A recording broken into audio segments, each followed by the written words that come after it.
Hi everyone! Magandang araw. So for today's vlog ay nandito po tayo sa dagat. Bibisitahin natin yung dagat. Kasi matagal na kami walang hanap buhay nang dahil sa dagat ay malalaki ang alon at gawa nga po may bagyo. Yan, tingnan natin ang dagat guys.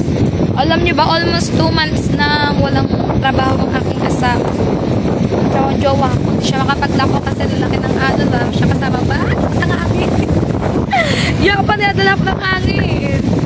So guys, tinan nyo yung dagat. Lakas ang hangin. So ayan yung itsura ng dagat natin ngayon. Kulay chocolate siya. Apa, lakas ng hangin. Hindi ko kaya. Ang dumi. Ang dami na din basura. So kumano dyan, may iba ng mga cottage na nasira. Yan, may mga cottage na nasira dito sa atin. Ako, lakas ng hangin talaga guys. Tatangay akong payat ko ba naman? I'm so thin. That's why I'm dala-dala ng hangin. Tignan nyo, kung makikita nyo guys, tinaas na nila yung mga bangka nila. Kasi baka makabot ng alon ay masira kagaya nangyari sa bangka ko last 8 months ago. Lumaki yung tubig ng dagat ay naabot yung aking bangka, nasira siya. Ayan. Sobrang dumi ng ating karagatan. Kulay chocolate na talaga siya. Tapos naman yung alon, wala din po nakakalaot na mga mangingisda. Then itong cottage na to, sisira na siya. Napakadaming basura. May mga cottage na din na siradong kaso ang layo naman. Ayoko pumunta kasi sobrang lakas ng hangin.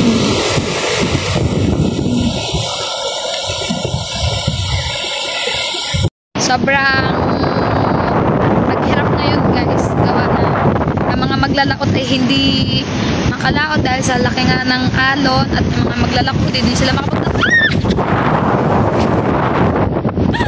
Guys, look! Pinalimpad! Wait lang! Apa, lakas ng hangin! Guys, masisira yung payong. Di ba naman ito ating kinawakan sa may bahay namin. Ang dumi ng dagat as puro basura kasi 'di ba may mga nagtatapon ng basura sa dagat so pag nalaki yung alon ay nahahalwat yung mga basura yan napupunta dito. Ang lakas ng hangin ay sa may cottage din eh. Nadala ako ng hangin. So isang bangka ito ay sa tiyuhin ni Jemar o nasira na siya. Putok-putok na yung kanyang bawal. Yun yung mga dala ng alon, mga basura dala ng alon. So kung lumapit sa dagat kasi sobrang lakas naman ng hangin. Laki ng alon doon sa kabila doon. Alam niyo ba guys, may nasira na din doon na resort. Sa dulong yon may nasira na doon na resort. Ayun mga bangka na. Saan ba yung bangka na namin? Hindi ko makita yung bangka namin. Ayun pala yung bangka ko guys, yung kulay. Nasa taas na siya. Pinasave ko na siya kasi baka masira na naman siya ng alon. Ito pa isang bangka. O sira na din.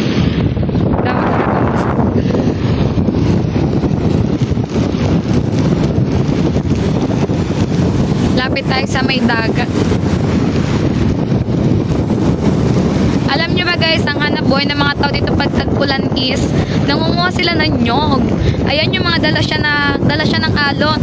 Pag sobrang laki na talaga ng yung tag-ulan na madaming nyog na ganyan. So kukuhanin nila yan, babalatan nila. Tapos ibebenta nila sa palengke. Tingnan nyo guys, ang dami dun nyog. Ay nang hanap buhay dito, tsaka namamlastik sila. Namamlastik. Kasi bebenta nila sa junk shop. Aray, sakit. Oh, ayan yung dagat.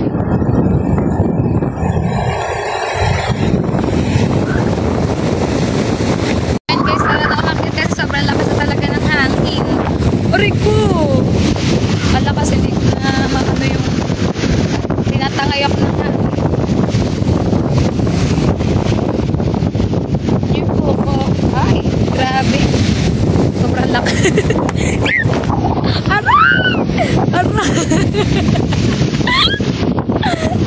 Nasira yung payong na. Sobrang lakas ang hangin. Wait lang guys. Kasi dito nga tayo sa taas. O, ayan lang yung dagat. Nandito kasi kami sa mga nanay. So, magluluto na ng ulam. Si Jemar, panghapunan namin. At Takasala nga tayo ng sinaing sa bahay, umuwi nga. Guys, tinan nyo, may talaba nga pala ito ng wasla, talaba tsaka dukan panlako.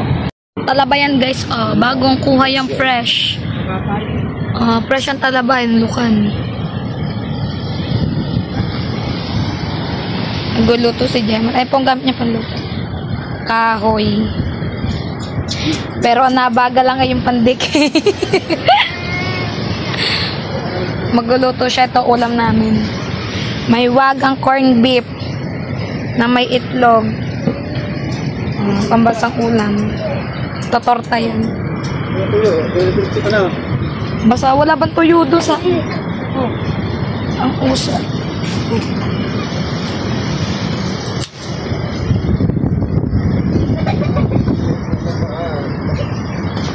So ayun guys, habang natin magluto sa Gemma ng ulam, bisitahin mo natin itong aking bendo machine. Nakakaawa na talaga siya. Tingnan nyo naman, taklod-taklod kasi nga sobrang lakas po ng ulat at ng hangin. So pag ganito po yung ulan, so nababasa yung aking bendo. At baka kasi siya ay masira. At natin maglalagay din tayo ng baso at ng kape kasi wala na itong laman. Balot na balot ating bendo machine. Ayan. Pero buhay po siya kung gusto may maghulog eh. Pwede sila maghulog kasi bukas naman to. The flavor is white coffee, caramel, and chocolate. So, bubuksan ko siya guys kasi magsasalin ako ng baso. Okay, so, let's refill. Oh, diba wala na siyang baso guys. Ganyan ka. Huwag kang malikot. Yeah! Lagyan ko muna siya ng baso. Lagyan ko na nga siya ng baso. O, last baso na yan guys. Kaya kung hindi ko siya puno kasi di pa ito nakabili sa palengke. Oh. Walang laman. Natanggal ko na siya. Ayan. Dumi nyo. Ayan. Wala na siya naman. Chocolate wala na din. Ito is caramel and then this is the white coffee. So, lalagyan ko tong white coffee. Pero yung chocolate is wala na din akong flavor. Baka bumili pa ako sa isang araw. Hindi ko na sahod ko. Kasi yung nagiging pera dito sa aking bendo machine na hinuhulog ko siya sa paluwagan. So, magkasalin lang ako guys dito. Niluluto namin. Haluin mo daw. Piperito yan ni Gemma. Totorta niya. Tortang corned beef.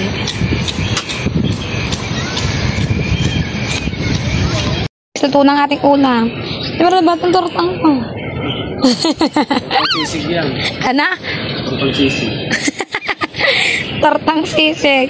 So kami kakain na guys. So ayun guys, nandito na nga po kami sa bahay at kakain na kami. Nakaluto na si Gemma ng aming ulam. Yung tortang corned beef namin naging tortang sisig na corned beef. So, dito ko na nga din pala tatapusin ang aking vlog for today's video. Ayan, maraming salamat po sa lahat na sumusuporta sa akin dyan. Sana po, supportahan nyo pa din po ako hanggang dulo. At salamat po sa panonood po ng aking mga video. Sana hindi po kayo magsawa. So, ayan guys, magkita-kita tayo sa aking next vlog. Love you all. Thank you so much. Kuya Rajaleka, love you, Sir JB, Parang Kali, Ate G, to the Fred, Kuya Pogi Tropa, Sir SA, Sir Randy. Thank you so much po for always helping me. Kuya Kuala, Sir Justin Goodna. Thank you so much. Bye guys. See you on my next vlog. Love you all.